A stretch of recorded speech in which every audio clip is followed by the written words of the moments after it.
For my senior seminar class, I decided to focus on disinformation that is produced and shared across social media pages and the best policy responses to combat this disinformation. Disinformation is the idea that authors are producing material and inaccurate information that's blatantly false, but they're framing it as true and giving their readers an incentive to believe that it is true. This phenomenon is not new. It's been seen for a long time. However, it's become more apparent ever since 2016 elections with Russian interference in the U.S. elections.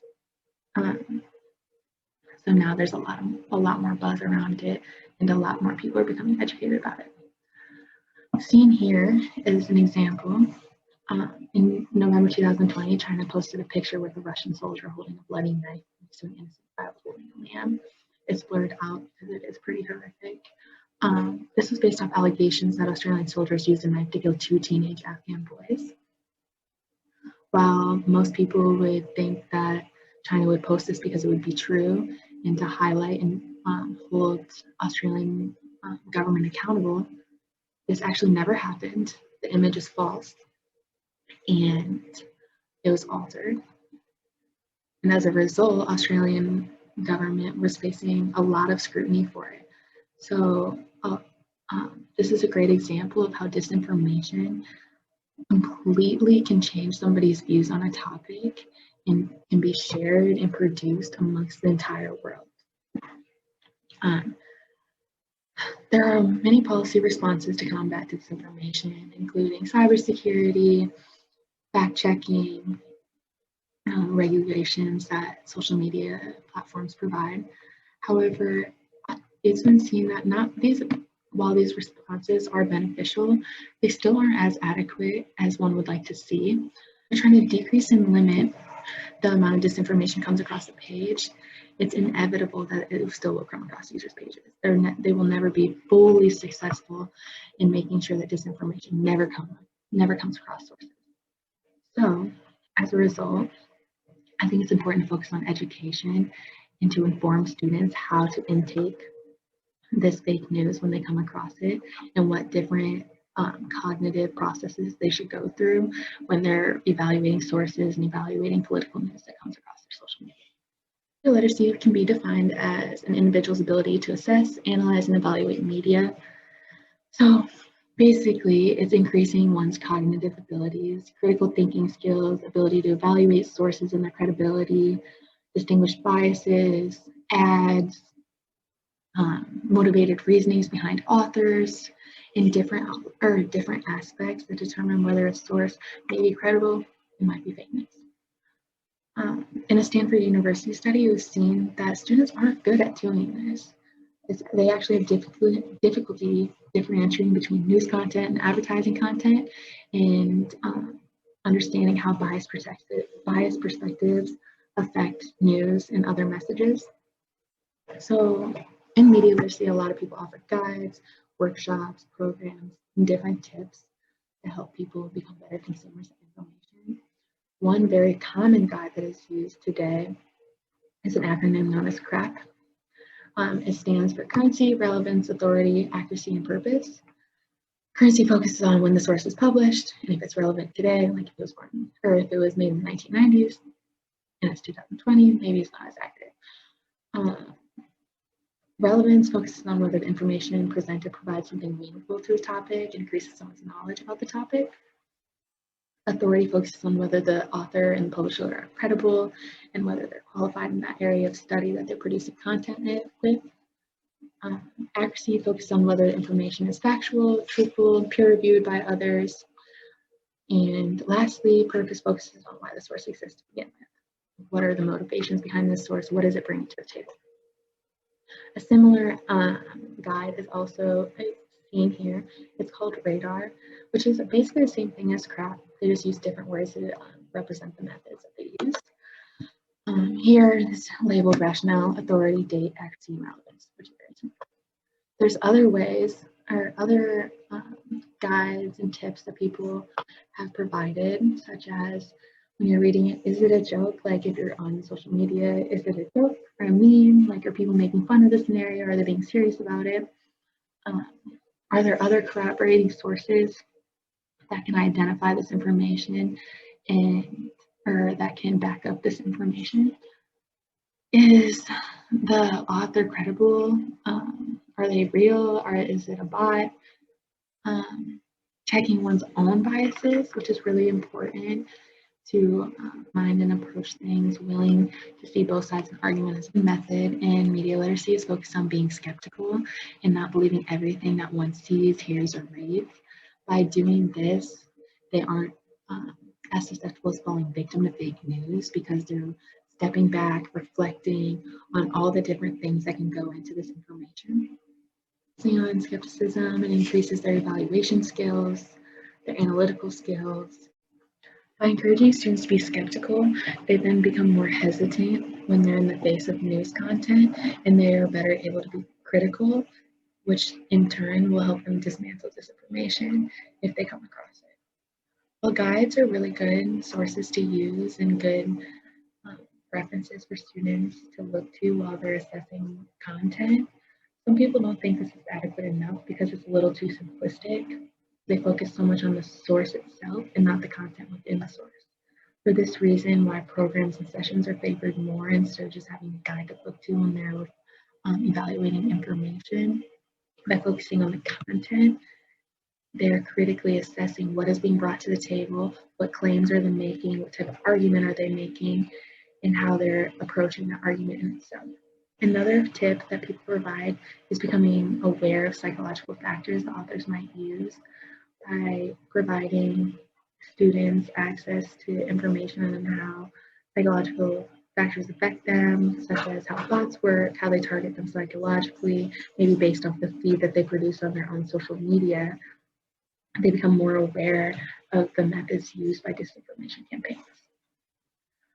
While guides are really good and they are useful, I think the most beneficial approach is programs that interactive skills, or I think programs that focus on interactive skills and critical thinking is better than just having something to refer to.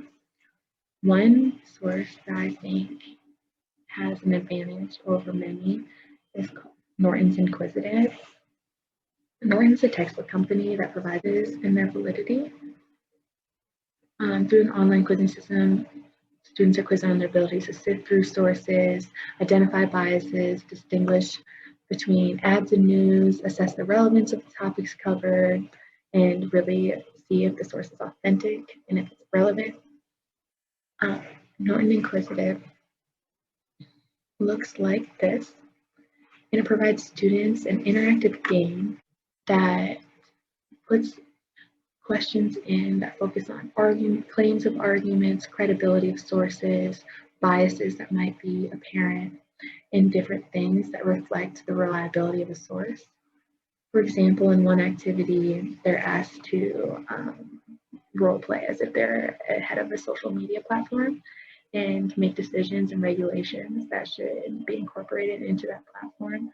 By putting themselves into these shoes of big executives, they see how hard decision-making processes are when determining what content should be allowed, what shouldn't be, or what should be allowed and what shouldn't be allowed, and different methods that they might use to adhere to a bigger audience. Once students learn to evaluate sources in their content, identify biases, potential motivations, cross-check information, it makes it easier for them to use these processes in the future. I think Norton Inquisitive is a great tool because it provides feedbacks to students in time, and it also has a lot of different advantages that people might not see within sources. For example, exactly how they might see on social media, including clicking, reading, memes, photos, and the same things that they would see on social media platforms such as Twitter, Instagram, Facebook. Another parallel that is important, I think, that Norton uses is that they're teaching in the environment that the users are going to, or the students are going to be using when they come across media. So instead of using a textbook that doesn't really relate to how social media works, they're actually using an informative game that reflects how they might move and act when they're coming across content on their social media. Well, here's a question that is on Norton's Inquisitive, and it says, who among the following people would be experts on education policy? Joe Smith, DDS, Chantel Smith, licensed teacher and member of State Board Education, and Chandler Jones, education major. Here, it shows that simply in the thing I put Joe Smith, DDD is the correct answer. It then told me that's wrong. And just because they have a qualified degree in something doesn't mean that they're an expert in everything. So as a result, people that would be experts in this education policy would be the Chantel Smith, licensed teacher of the Member State Board of Education. And even Chandler Jones, who's an education major, is still not an expert in education policy. Just because he's majoring in the topic doesn't mean that he knows everything in the ins and outs that go into education policy. And another example of the question that Norton uses is here. It says, read the following sample passage and identify what offers alternate viewpoints or what isn't biased in its assessment. What's seen when a student clicks on what is right, they're given direct feedback on why it's right and what factors that go into it. They also provide pages to reflect on if they want to go back and see the content in the textbook that describes how to do this. So I propose that Norton Inquisitive should be used as a study to see how good they actually are in improving students' media literacy. So in this experimental design, I would pick 200 students. 100 would be split into a class that would be conducted by Norton, and the other 100 would not be receiving Norton's education. Before receiving the education that Norton would provide, both groups would take a pretest that would reflect their ability to evaluate sources and their credibility, along with analytical skills, assessing their biases.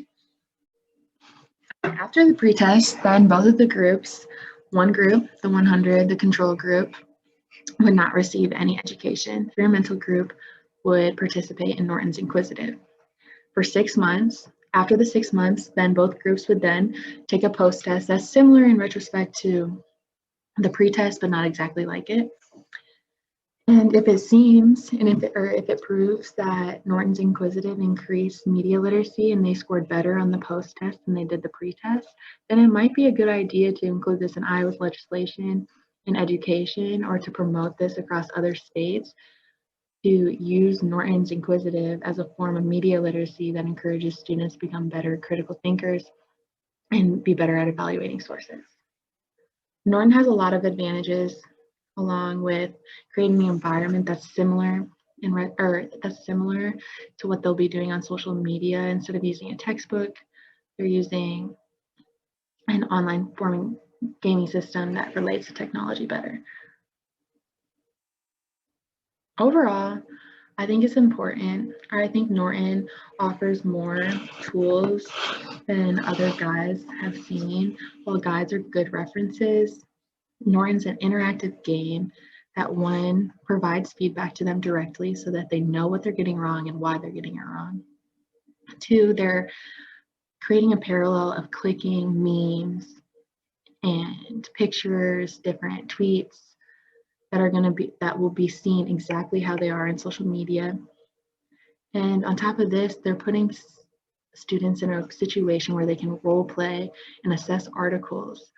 And by doing this, they're becoming more aware of the processes that go through disinformation campaigns and the processes that they should use when they're evaluating information, whether that is disinformation or if it's valid information.